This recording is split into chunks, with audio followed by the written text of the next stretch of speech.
വിശാലമായി അള്ളാഹിനോട് മഗ്ഫിറത്ത് ചോദിക്കണം. ചെറുതും വലുതും എല്ലാ സംഗതികളും അള്ളാഹിനോട് പൊറുക്കലിനെ തേടണം. ശരിക്കൊരു തൗബയുടെ മനസ്ഥിതിയുമായി റബ്ബിനോട് മാപ്പിനെ ചോദിക്കണം. ശരിക്കും മഗ്ഫിറത്ത് ചോദിക്കണം. ആ ചോദിക്കുന്നത് നമ്മുടെ കണ്ണും ഖൽബും അറിഞ്ഞ് ചോദിക്കണം.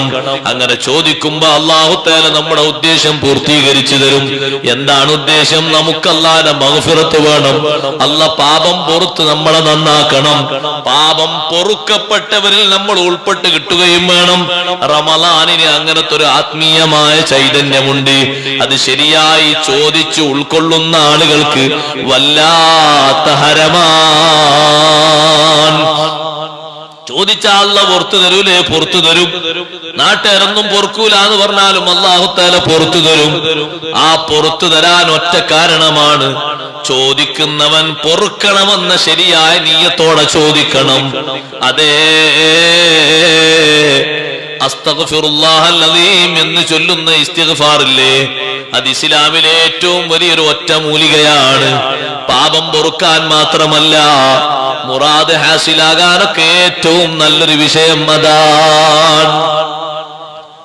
നിങ്ങൾ കേട്ടിട്ടില്ലേ ബഹുമാനപ്പെട്ട അഹ്മദ് ബിൻ ഹംബൽ റളിയല്ലാഹു അൻഹു മഹാനവറുകൾ ഒരു നാട്ടിലൂടെ ഇങ്ങനെ യാത്ര ചെയ്ത് ഇശാ നിസ്കാരത്തിന് ഒരു പള്ളിയിലെത്തി. നിസ്കാരം കഴിഞ്ഞപ്പോ പള്ളി അടക്കാനുള്ള ആളിങ്ങനെ കാത്തു നിൽക്കാണ്. അപ്പൊ ഒരാള് പള്ളിയിൽ നിന്ന് നിസ്കരിച്ച് ദിക്റിലോട്ട് നിൽക്കണം, മുപ്പര് നീക്കണില്ല. ഇത് അഹ്മദ് ബിൻ ഹംബൽ തങ്ങളാണ്. അപ്പോ മഹാനവറുകൾക്ക് ഇപ്പൊ വീട്ടിൽ പോകാൻ കഴിയൂല, കാരണം കുറെ ദൂരത്താണ്, അങ്ങോട്ട് പോയാൽ എത്തൂല. മഹാനവറുകളുടെ ഉദ്ദേശം തൽക്കാലം അവിടെ കൂടിയിട്ട് രാവിലെ പോകാന്നാണ്. അപ്പൊ അവരോട് പറഞ്ഞു, ഞാൻ ഇന്ന് ഇവിടെ താമസിച്ചോട്ടെ.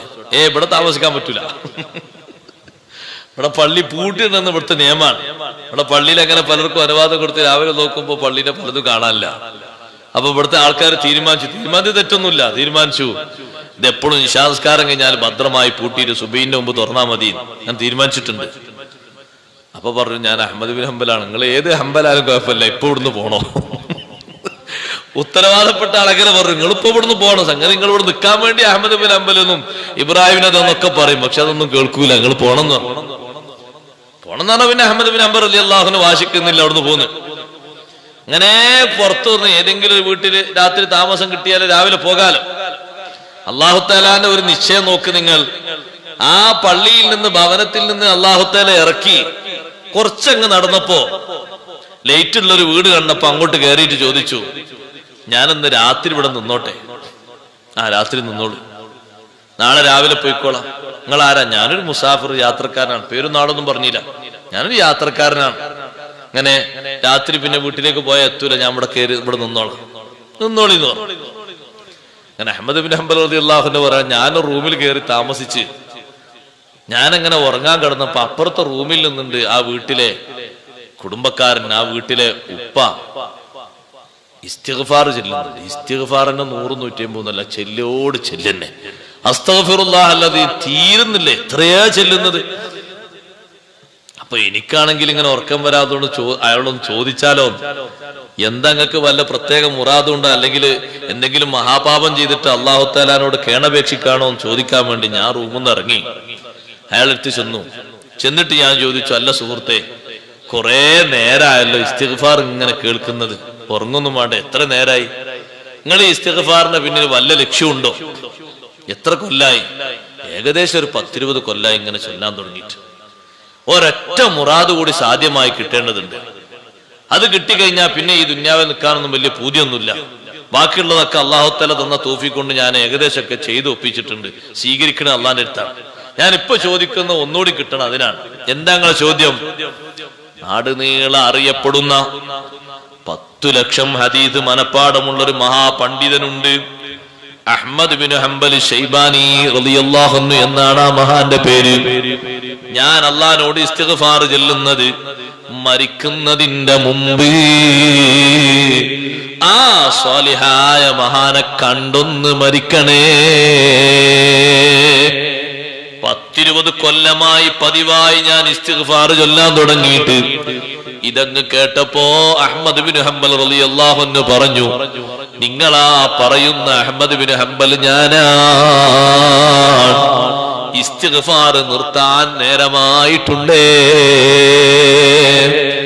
നിങ്ങൾ പറയുന്ന അഹ്മദ് ബിൻ ഹംബൽ നിങ്ങൾ ഞാനാണെന്ന് പറഞ്ഞപ്പോഴേക്ക് ആലിംഗനം ചെയ്ത് മുസാഫഹത്ത് ചെയ്ത് ആദരിച്ചു ബഹുമാനിച്ചു. റബ്ബേ, എനിക്ക് കണക്കാക്കിയ അവധി നീ എപ്പോഴാണോ തരുന്നത് ഞാനത് സ്വീകരിക്കാനൊരുക്കമാണ്. കാരണം ഈ ദുനിയാവിൽ എനിക്ക് ബാക്കിയുള്ളൊരു അഭിലാഷമാണ് 10 ലക്ഷം ഹദീസ് മനപ്പാടമുള്ളൊരു മഹാപണ്ഡിതൻ ഇമാമു അഹ്ലിസ് സുന്നഹ് എന്ന അപരനാമത്തിൽ അറിയപ്പെടുന്ന അഹ്മദ് ബിൻ ഹംബൽ തങ്ങളെ ഒന്ന് കാണണം.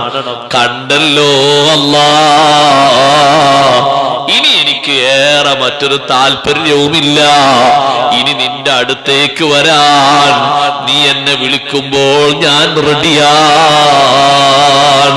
സുബ്ഹാന ജല്ല ജലാലുഹു. സഹോദരങ്ങളെ, അസ്തഗ്ഫിറുല്ലാഹൽ അദീം കൊണ്ട് സാധ്യമാക്കി എടുത്തോ നോക്ക് നിങ്ങൾ. ഏതോ നാട്ടിലുള്ള അഹ്മദ് ബിൻ ഹംബൽ തങ്ങൾ ആ നാട്ടിലെത്തി. പള്ളിയിൽ കയറി കിടക്കാൻ കഴിഞ്ഞില്ല. ഇറങ്ങി പുറത്തു നടന്നപ്പോൾ അതേ വീട്ടിൽ തന്നെ എത്തി. അല്ലാഹുവല്ലേ എവിടെ എത്തിച്ചത്? ആ വീട്ടിൽ തന്നെ താമസം കിട്ടി. ആ വീട്ടുകാരന്റെ ഇസ്തിഗ്ഫാർ കേട്ടു. മുറാദ് ഹസിലായി കിട്ടി. റമളാനിന്റെ നടുവിലെ 10 മഗ്ഫിറത്തിന്റെ 10ആണ്. നല്ല പാപക്കറകളൊക്കെ കണ്ണീര് കൊണ്ട് കഴുകിക്കളയണം. മൃദുലമായ മനസ്സോടെ അള്ളാനോട് ഇസ്തിഗ്ഫാർ ചൊല്ലണം. പാപം പുറത്തു കിട്ടാൻ വേണ്ടി ദ്വാരക്കണം.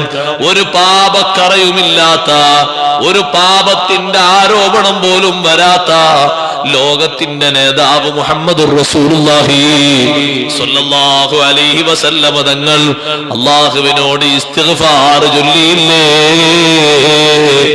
പാപം ചെയ്തിട്ടാണോ ഇസ്തിഗ്ഫാർ ചെയ്യാറുള്ളത്? അല്ലേ അല്ല. റബ്ബേ, നീ തന്ന ശുക്ർ, നീ തന്ന നിഅമത്ത്, അത് കയ്യും കണക്കുമില്ലാത്ത നിഅമത്തല്ലേ? ലോകത്തെ ഏറ്റവും അഫ്ളലായ വ്യക്തി ഞാനാണല്ലോ അല്ലാഹ്. നബിതങ്ങളെ ഭാവനയാണ്. ഏറ്റവും അഷ്റഫുൽ ഖൽഖ് ഞാനാണ്, അഫ്ളലുൽ ഖൽഖ് ഞാനാണ്. മുർസലീങ്ങളിൽ മാത്രം അഫ്ളലായ ആള് എന്നല്ല, അഫ്ളലുൽ ഖൽഖി അലൽ ഇത്ലാഖി. നിരുപാധികം പറഞ്ഞാൽ, ഒരാളിലേക്കും ചേർത്തി പറയാതെ നിരുപാധികം പറഞ്ഞാൽ, സൃഷ്ടികളിലെ ഏറ്റവും ശ്രേഷ്ഠതയുള്ള നേതാവ് ഞാനാണല്ലോ അല്ലാഹ്. നീ തന്ന മഹോന്നതമായ ആ സ്ഥാനത്തിന് എനിക്ക് ശുക്ർ ചെയ്യാൻ വേണ്ടതുപോലെ ഒത്തിട്ടില്ലല്ലോ അല്ലാഹ്. അതുകൊണ്ട് അസ്തഗ്ഫിറുല്ലാഹൽ അദീം, നീ നിന്റെ നിഅമത്ത് എനിക്ക് നിലനിർത്തി തരണേ അല്ലാഹ്. നിങ്ങൾ ആലോചിച്ച് നോക്കൂ, ആർക്ക് ആരോപിക്കാൻ പറ്റും മുഹമ്മദുർ റസൂലുള്ളാഹി സ്വല്ലല്ലാഹു അലൈഹി വസല്ലം നിങ്ങളെ പറ്റി ഒരു ദമ്പ് ആരോപിക്കാൻ? ഇസ്തിഗ്ഫാർ ചൊല്ലുന്ന അങ്ങനെയല്ല, അങ്ങനെ ധരിക്കാനും പറ്റൂല. അങ്ങനെ ബുദ്ധിയുള്ള മനുഷ്യൻ തീരെ ധരിക്കൂല. നബി സല്ലല്ലാഹു അലൈഹി വസല്ലം നിങ്ങളെ പറ്റി അങ്ങനെ ധരിക്കാനാണ്. ഇപ്പൊ നബി സല്ലല്ലാഹു അലൈഹി വസല്ലം നിങ്ങളെ ഇസ്തിഗ്ഫാർ അല്ലാഹു തആല നൽകിയ താമായ നിഅമത്തിനുള്ള ശുക്ർ യഥാർത്ഥത്തിൽ ഞാൻ ചെയ്തിട്ടില്ലല്ലോ എന്ന നിലക്കുള്ള ഇസ്തിഗ്ഫാറാണ്. അപ്പൊ ആ ശുക്രിന്റെ തമാമിന് വേണ്ടിയാണ് അസ്തഗ്ഫിറുല്ലാഹല്ലദീ ലാ ഇലാഹ ഇല്ലാ ഹുവൽ ഹയ്യുൽ ഖയ്യൂം വഅതൂബു ഇലൈഹി എന്ന് അവിടുന്ന് തേടുന്നത് ദമ്പിന്റെ പേരിലാണെന്ന് വിശ്വസിക്കുന്നത് കടുത്ത തെറ്റാണ്. അങ്ങനെ വിശ്വസിക്കാൻ ഒരു നിലക്കും പാടില്ല, ഒരു മുസ്ലിമിന് കഴിയില്ല അങ്ങനെ വിശ്വസിക്കാൻ. ഞാൻ പറഞ്ഞു വന്നത്, ഇസ്തിഗ്ഫാർ അധികരിപ്പിക്കേണ്ട മാസം. കെഞ്ചി ചോദിക്കണം അല്ലാഹുവോട് തെറ്റിന്. ജനങ്ങളൊന്നും അറിയാത്ത സ്വകാര്യ തെറ്റുകൾ, ആളുകൾ അറിഞ്ഞിട്ടും നമുക്ക് പ്രശ്നമില്ലാത്ത തെറ്റുകൾ ഒക്കെ പുറത്തു തരുന്നവൻ അല്ലാഹുവാണ്. അല്ലാഹുവോട് ചോദിക്കേണ്ടതുപോലെ ചോദിച്ചാൽ അല്ലാഹു പുറത്തു തരൂല. നിങ്ങൾ നോക്കി, ബഹുമാനപ്പെട്ട കലീമുല്ലാഹി മൂസ അലൈഹിസ്സലാത്തു വസ്സലാമിന്റെ കാലത്ത് ഒരു മനുഷ്യൻ ആ നാട്ടിൽ ഒരുപാട് അസാൻമാർഗിക പ്രവർത്തനങ്ങൾക്ക് തുടക്കം കുറിച്ച ഒരാൾ. അയാളെ കീഴിൽ ഒരുപാട് ചെറുപ്പക്കാരെ അയാൾ വഴിതെറ്റിച്ചു. ഒരുപാട് സ്ത്രീകൾ അയാൾ വഴിതെറ്റിച്ചു. അയാൾക്ക് കുടുംബമുണ്ട്, മക്കളുണ്ട്, ഭാര്യമാരുണ്ട്. അങ്ങനെ ദുഷിച്ച് അയാൾക്ക് തന്നെ എന്നും ഇടക്കിടക്ക് കളവിന്റെ കേസിലും അയാൾ തന്നെ, എവിടെങ്കിലും അടിപ്രശ്നം ഉണ്ടെങ്കിൽ, കച്ചറുണ്ടെങ്കിൽ അതിലും അയാൾ തന്നെ, എവിടെങ്കിലും ആരെങ്കിലും പരിക്കേൽപ്പിച്ച വിഷയം ഉണ്ടെങ്കിൽ അതിലാണ്, കൊലപാതകം ഒക്കത്തിലും പുള്ളി നമ്പർ 1 പുള്ളിയാണ്. മൂസാ നബി അലൈഹി സ്വലാമിനോട് വന്നിട്ട് ആൾക്കാർ പറഞ്ഞു, മൂസാ നബി ഇയാളെ കൊണ്ട് സഹി കെട്ടിട്ടുണ്ട്, നിങ്ങൾ എന്തെങ്കിലും ഒരു മാർഗം അള്ളാഹിനോട് ചോദിക്കണം, ഇയാളിൽ നിന്ന് മാറിക്കിട്ടാൻ വേണ്ടിയിട്ട്, അല്ലെങ്കിൽ ഇയാൾ ഇവിടെ നിന്ന് മാറ്റാൻ വേണ്ടിയിട്ട്. അപ്പൊ മൂസാ നബി അലൈഹി സ്വലാമിനോട് അള്ളാഹു തആല പറഞ്ഞു, ചോദിച്ചപ്പോ മൂസാ നബിയെ നിങ്ങൾ അയാളെ ആ നാട്ടിൽ നിന്ന് മാറ്റിയിട്ട് വേറൊരു നാട്ടിലേക്ക് കൊണ്ടാക്കിയത്, അവിടെ പോയി താമസിച്ചോട്ടെ. അപ്പൊ കുറച്ചു കാലം അവിടെ ഇങ്ങനെ താമസിച്ചിട്ട് പിന്നെ പതുക്കെ പതുക്കെ ആ നാട്ടുകാരും കേടുവരാൻ തുടങ്ങി. അപ്പൊ നാട്ടുകാർ മൂസാ നബി അലൈഹി സ്വലാമിനോട് വന്നിട്ട് ചോദിച്ചു, അല്ല മൂസാ നബിയെ, നിങ്ങളെ വേസ്റ്റൊക്കെ തട്ടാളെ നാടാ ഞങ്ങളെ നാട്, നിങ്ങൾക്ക് പറ്റാത്തത് മൊത്തം കൊടുത്ത് തട്ടാളെ നാടാ, പറ്റുന്ന ആളെ കൊടുത്ത് തട്ടിയാ പോരെ, നിങ്ങളെ നാട്ടിൽ നിന്ന് താങ്ങാൻ പറ്റാത്ത ഒരാളെ ഞങ്ങളെ നാട്ടിൽ കൊണ്ടുവന്നിട്ട് സർവ്വ ചെറുപ്പക്കാരൊക്കെ ഇടുന്നു, നല്ല ചെറുപ്പക്കാരെ ഞങ്ങളെ നാട് ചെറുപ്പക്കാർക്ക് കുഴപ്പമില്ല. അയാൾ വന്ന് പതുക്കെ പതുക്കെ കമ്പനിയായി, പിന്നെ പതുങ്ങി, പിന്നെ ഒലക്ക മതോന്മത്തരായി മാറി, പിന്നെ കളവിലും എല്ലാരും പിടിക്കപ്പെടലായി. നേരത്തെ അങ്ങനത്തെ ഒരു കുഴപ്പമോ കുട്ടിയൊക്കെ ഇല്ലേന്നു. നാട്ടിൽ വന്ന് പരാതി പറഞ്ഞപ്പോ മൂസാ നബി അലൈഹി സ്വലാം പിന്നെ അള്ളാഹിനോട് ചോദിച്ചു, നിസ്കരിച്ചിട്ട് പടച്ചോനെ ഞാനും പാകക്കുവാങ്ങി, ഈ നാട്ടിൽ നിർത്താൻ പറ്റൂല, ആ നാട്ടിൽ നിർത്താൻ പറ്റൂല. അപ്പൊ അള്ളാഹു തആല പറഞ്ഞു, ഇനി ഒരു വഴിയേ ഉള്ളൂ മൂസാ നബി. അപ്പൊ ആൾക്കാരെ ഇടയെന്നല്ലേ മൂപ്പരിങ്ങനെ ഞാനും ഇല്ലാത്ത സ്ഥലത്തേക്ക് നാട് എടുത്തിയാൽ അള്ളാഹു തആല ചാൻസ് കൊടുക്കാൻ, മനുഷ്യൻ നന്നാകണമെങ്കിൽ നന്നായിക്കോട്ടെ എന്നാണ് അതിന്റെ അർത്ഥം. അല്ലാതെ ഒരു മനുഷ്യനെ അദാബിലാക്കാനല്ലത്, അള്ളാഹിന്റെ മഗ്ഫിറത്തിന്റെ റഹ്മത്തിന്റെ ഒരു ഭാഗമാണത്. മൂസാ നബി അലൈഹി സ്വലാം ഒരു ദ്വീപിലേക്ക് അയാൾ നാട് കടത്തി. മൂസാ നബി അലൈഹി സ്വലാം ഒരു ദ്വീപിലേക്ക് ഇയാളെ നാട് കടത്തി. അവിടെയുള്ള കടൽ വെള്ളവും മീനൊക്കെ തിന്നിങ്ങനെ ജീവിച്ചു. ഇയാൾ പിന്നെ കുറച്ച് കഴിഞ്ഞപ്പോ ഇയാൾ ആകെ അവശ നിലയിലായി, സുഖല്ലാതായി. സുഖല്ലാതായപ്പോൾ അയാൾ ഒറ്റ വിളി വിളിച്ചു, ഇലാഹി, എന്റെ ഇലാഹായ അല്ലാഹുവേ, നിന്നോടല്ലാതെ മറ്റൊരാളോടും പറയാൻ എനിക്കില്ല. എന്റെ കൂടെ എന്റെ ബാപ്പ ഇല്ലല്ലോ, ഉമ്മ ഇല്ലല്ലോ, മക്കളില്ലല്ലോ, കുടുംബമില്ലല്ലോ, കൂട്ടുകാരില്ലല്ലോ, സഹപാഠികളില്ലല്ലോ, നാട്ടുകാരില്ലല്ലോ, മറുനാട്ടുകാരില്ലല്ലോ, നിന്റെ കലീമായ മൂസാ നബി അലൈഹിസ്സലാമില്ലല്ലോ, ഞാൻ ഒറ്റക്കാണല്ലോ അല്ലാ, സുഖമില്ലാതെയായല്ലോ റബ്ബേ. അയാള് മരുഭൂമിയിൽ കിടന്നിട്ട് ശരീരമൊക്കെ മരുഭൂമിയിലേക്ക് അങ്ങ് തുറന്നു വെച്ച് ഷർട്ട് ധരിക്കാതെ മണ്ണിൽ കിടന്ന് അള്ളാഹിനോട് പറയാണ്, അല്ലാ, നീ വലിയ ധർമ്മം ചെയ്യുന്നവനാണ്, കരുണ ചെയ്യുന്നവനാണ്, പാപം പൊറുക്കുന്നവനാണ്, എനിക്ക് നീ പൊറുക്കണേ അല്ലാ. ശരിക്കങ്ങ് ആത്മാർത്ഥമായി, കണ്ണുകൾ സജലമായി, കൽബുകൾ ശരിക്ക് അറിഞ്ഞ്, ശരീരത്തിന്റെ ഓരോ ഭാഗങ്ങളും അറിഞ്ഞ് അല്ലാഹുവിലേക്കങ്ങ് തുറന്നു പറഞ്ഞപ്പോ അല്ലാഹു ജല്ല ജലാലു അയാളുടെ ആ വിളിയും പ്രാർത്ഥനയും സ്വീകരിക്കുകയാണ്. നേരത്തെ നാട്ടിൽ വെച്ച് അങ്ങനെ പ്രാർത്ഥിച്ചിട്ടുണ്ടെങ്കിൽ അതൊക്കെ കുറച്ചു കാലം എന്നൊരു ലിമിറ്റ് ഉണ്ടാകും, അല്ലെങ്കിൽ കുറച്ചു കാലം മതി എന്നൊരു തോന്നലുണ്ടാകും, അല്ലെങ്കിൽ കിട്ടിയിട്ടില്ലെങ്കിലും കുഴപ്പമില്ലാതെ ചിന്തിക്കും. ഇവിടെ അങ്ങനെയല്ല, അള്ളാനെ വിളിക്കുകയല്ലാതെ മറ്റൊരു വഴിയില്ലല്ലോ. ചോദിച്ചിട്ട് അയാൾ രണ്ടാമതായി പറയുന്നത്, അല്ലാ, എന്റെ പാപം നീ പുറത്തു തന്നിട്ടുണ്ടെങ്കിൽ, ഞാനിപ്പോ രോഗിയാണല്ലോ, പുറത്തു തന്നു എന്ന സ്വീകാര്യതയ്ക്ക് വേണ്ടി നിനക്കെല്ലാ കഴിവുമുണ്ടല്ലോ. എന്റെ ഭാര്യ മക്കളെയും എന്റെ ബാപ്പ ഉമ്മമാരെയും എന്റെ കൂട്ടുകാരെയും അയൽക്കാരെയും ഒന്ന് എന്റെ അടുത്തേക്കൊന്ന് കൊണ്ടെത്തിച്ചു തരണേ അല്ലാ. ഞാൻ അവരെ കണ്ടിട്ട് എനിക്കൊരു ആവേശം വരട്ടെ, എന്റെ പ്രാർത്ഥന സ്വീകരിച്ചു എന്ന് എനിക്കൊരു ബോധ്യവും കിട്ടട്ടെ. അല്ലാഹു തആല പ്രത്യേകം ചില മലക്കുകളെ ഇറക്കി കൊടുത്തു. ബാപ്പാന്റെയും ഉമ്മാന്റെയും ഒക്കെ വേഷത്തിൽ, മക്കളൊക്കെ വേഷത്തിൽ അവരൊക്കെ അടുത്ത് വന്നിരുന്ന് മക്കളൊക്കെ വാപ്പാ എന്ന് വിളിച്ചു, ഭാര്യക്കൊന്ന് സംസാരിച്ചു, ബാപ്പയും ഉമ്മയൊക്കെ സംസാരിച്ചു, എല്ലാവരെയും കണ്ട് കുളിരണിഞ്ഞ് അവരൊക്കെ തിരിച്ചുപോയി. കുറച്ചു സമയം കഴിഞ്ഞപ്പോ ഇദ്ദേഹം മരണപ്പെട്ടു. അപ്പൊ അല്ലാഹു തആല മൂസാ നബി അലൈഹിസ്സലാമിനെ വിളിച്ചിട്ട് പറയാണ്, മൂസാ നബി, എന്റെ ഒരു ഇഷ്ടദാസൻ ഇന്നാലിന്റെ സ്ഥലത്ത് മരിച്ചു കിടക്കുന്നത്, നിങ്ങൾ പോയി കുളിപ്പിച്ച്. ആരോടാ കുളിപ്പിക്കാൻ പറഞ്ഞത്? കലീമുല്ലാഹി മൂസാ നബി അലൈഹി സ്വലാമിനോടാണ്. കുളിപ്പിച്ച് കഫൻ ചെയ്ത് മണ്ണ് വെട്ടി ഖബർ കുഴിച്ച് നിങ്ങൾ മറവ് ചെയ്യണം. മൂസാ നബി അലൈഹി സ്വലാം പോയി നോക്കുമ്പോ നേരത്തെ നാട് കടത്തിയ ആളാണ്. മൂസാ നബി അലൈഹി സ്വലാം ഒന്ന് നോക്കിയിട്ട് നിങ്ങൾ നിന്നു, അള്ളാഹു തആല ഇപ്പൊ പ്രത്യേകമായിട്ട് എന്നെ പറഞ്ഞയച്ചത് തന്നെയാണോ, അല്ലെങ്കിൽ വേറെ എവിടെയെങ്കിലും ഇതേ പോലത്തെ ആളുണ്ടോ? ഈ ദ്വീപിൽ തന്നെ വേറെ എവിടെയെങ്കിലും ആളുണ്ടല്ലോ, ഇത് മാത്രമാണോ? മൂസാ നബി അലൈഹി സ്വലാമിനെ വിളിച്ചിട്ട് അള്ളാഹു തആല പറഞ്ഞു, മൂസാ നബി ആശങ്കപ്പെടേണ്ട, അതന്നെയാണ് അതന്നെയാണ് ഞാനാ പറഞ്ഞ എന്റെ അടിമ എന്ന് പറഞ്ഞ, എന്റെ ഇഷ്ടദാസൻ എന്ന് പറഞ്ഞ അതന്നെയാണ്. ഇപ്പൊ എങ്ങനെ പഠിച്ചവനെ ഇഷ്ടദാസനായി? നാട്ടുകാര് മുഴുവൻ പറഞ്ഞെന്താ? പുറത്തുകൊടുക്കൂലട്ടോ അല്ലേ? അല്ല നാട്ടുകാരൊക്കെ അളാപ്പി മുത്താപ്പി ഉണ്ടോ? അല്ല പുറത്തുകൊടുക്കൂല, ഓല് പറയാൻ പുറത്തുകൊടുക്കൂലട്ടോ. പുറത്തുകൊടുക്കൂല.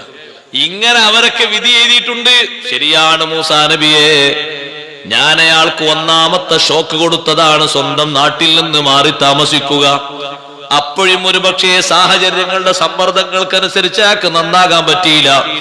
പിന്നെ വിജനമായ എന്റെ ഭൂമിയിൽ വന്നപ്പോ എന്റെ വള്ളം കുടിച്ച് എന്റെ ഭക്ഷണം കഴിച്ച് അയാൾ എങ്ങനെ കഴിയുമ്പോ ഇബാദത്ത് തുടങ്ങി. ഒറ്റക്കല്ലേ, ഏകാഗ്രതയൊക്കെ അയാൾ വെടിഞ്ഞു. കലശലായ അസുഖം വന്നപ്പോൾ അയാൾ എന്നെ വിളിച്ചു, ആത്മാർത്ഥതയുടെ വിളി. പൊറുക്കണേ അല്ലാ, മാപ്പാക്കണേ അല്ലാ. ഞാൻ ആ വിളിക്ക് ഉത്തരം ചെയ്തു. രണ്ടാമതും എന്നെ വിളിച്ചു പറഞ്ഞു, നീ എന്റെ പാപം പൊറുത്തിട്ടുണ്ടെങ്കിൽ, എന്നെ നീ കബൂൽ ചെയ്തിട്ടുണ്ടെങ്കിൽ, എന്റെ കൂടെ എന്റെ ബാപ്പയും മറ്റുമൊക്കെ ഉണ്ടെങ്കിൽ ഞാൻ രോഗാവസ്ഥയിലാണ്, അവർ പരിചരിക്കാൻ വരും. രോഗം വന്നില്ലേ നിനക്ക് അവരൊക്കെ എന്നെ ഒന്ന് ആശ്വസിപ്പിക്കാൻ വരും. ഇനി രോഗിയായില്ലേ, ഇനി തെണ്ണിപ്പിലേക്കൊന്നും പോകൂല എന്ന് പറയും. പടച്ചോനെ, അവരെന്റെ അടുത്തില്ലല്ലോ, അവരെ എത്തിച്ചു തരണമെന്ന് പറഞ്ഞപ്പോ ഞാൻ അവരെ രൂപത്തിൽ അവിടെ ആളിറക്കിയിട്ടുണ്ട്. അവരെല്ലാം കണ്ടുവന്നപ്പോ പിന്നെ എന്റെ അടിമയെ ഞാൻ പിടിച്ചു. മൂസാ നബിയെ, അയാള് നല്ല ആളാണ്. നിങ്ങൾ കുളിപ്പിച്ച് നിസ്കരിച്ച് ഖബറ് കുഴിച്ച് മറമാടണേ. ഇന്ന റബ്ബക വാസിഉൽ മഗ്ഫിറ, നിന്റെ രക്ഷിതാവായ അല്ലാഹു വിശാലമായ മഗ്ഫിറത്ത് ചെയ്യുന്നവനാണ്. ബഹുമാനപ്പെട്ട ഹബീബ് റസൂലുള്ളാഹി സ്വല്ലല്ലാഹു അലൈഹി വസല്ലം തങ്ങളുടെ ജീവിതത്തിൽ ഏറ്റവും സങ്കടം വന്ന നിമിഷമല്ലേ ഉഹുദിന്റെ രണഭൂമിയിൽ അവിടുത്തെ പിതൃ സഹോദരനായ ഹംസത്തുൽ കർറാർ റളിയല്ലാഹു അൻഹുവിന്റെ ചേതനേറ്റ ശരീരം, കരളക്ക മാന്തി പൊളിച്ച ശരീരം കണ്ട് തങ്ങൾ വല്ലാതെ വേദനിച്ചുപോയി. ആ ശരീരത്തിന് ചാട്ടുളി പ്രയോഗം നടത്തി ഹംസ റളിയല്ലാഹു അൻഹുവിനെ വീഴ്ത്തിയ ആളല്ലേ വഹ്ശി എന്ന് പറയുന്ന ആള്. വഹ്ശി വന്നിട്ട് നബി തങ്ങളെ മുന്നിൽ ഷഹാദത്ത് കലിമ ചൊല്ലിയിട്ട്, എന്റെ പാപം അല്ലാഹ് പൊറുക്കൂലേ നബിയേ, തങ്ങൾക്ക് ഏറ്റവും സങ്കടകരമായ ഒരു കാര്യമല്ലേ ഞാൻ ചെയ്തു വെച്ചത്. വഹ്ശി, അല്ലാഹ് പൊറുക്കാത്ത ഒന്നില്ല. ഇന്നൽ ഇസ്ലാമ യഖ്ദിമു മാ കാന ഖബ്ലഹു വ അന്നൽ ഹിജ്റത തഖ്ദിമു മാ കാന ഖബ്ലഹാ. ഇസ്ലാം ആശ്ലേഷണം നേരത്തെയുള്ള എല്ലാ ദുർചെയ്തികളെയും, ചെറുതാകട്ടെ വലുതാകട്ടെ, എത്ര നീരസപ്പെടുന്നതാകട്ടെ, അല്ലത് മായ്ച്ചു കളയും. ഇസ്ലാമോടുകൂടെ ആ കറ അല്ല നീക്കിക്കളയും. വഹ്ശി റളിയല്ലാഹു അൻഹുവായി മാറിയിട്ട് നബി സല്ലല്ലാഹു അലൈഹി വസല്ലം തങ്ങളെ മുന്നിൽ വന്ന് ചെയ്തുപോയ കുറ്റത്തെ പറ്റി പശ്ചാത്താപമില്ലേ എന്ന് ചോദിക്കുമ്പോ ഉണ്ടെന്നല്ലേ മറുപടി കൊടുക്കുന്നത്. ആ വഹ്ശിക്ക് പോലും സലാമത്തിന്റെ അവസ്ഥ കൊടുത്തെങ്കിൽ മുഅ്മിനുകളെ, മഗ്ഫിറത്ത് അല്ലാഹുവോട് ചോദിക്കണം. റബ്ബിനോട് പാപക്കറകളൊക്കെ നീക്കിത്തരാൻ വേണ്ടി പറയണം. അത് പറയേണ്ടത് പോലെ പറയണം. അതിനുള്ള സമയവും സന്ദർഭവും ഒക്കെ കാണണം. അല്ലാഹ് നമുക്ക് തൗഫീഖ് നൽകട്ടെ. അതിനെന്തെല്ലാം സുഹൃതങ്ങളുണ്ടോ ഒന്നും വിടാതെ റമദാനിൽ ചെയ്യണം. മഗ്ഫിറത്ത് അല്ലാഹുവോട് ചോദിക്കണം. എല്ലാ രാത്രിയിലും പകലിലും ഉത്തരം കിട്ടുന്ന രാവുകളല്ലേ റമദാനിൽ. ഒരൊറ്റ രാവും ദുആഇന് ഉത്തരം ഒഴിഞ്ഞതില്ലല്ലോ.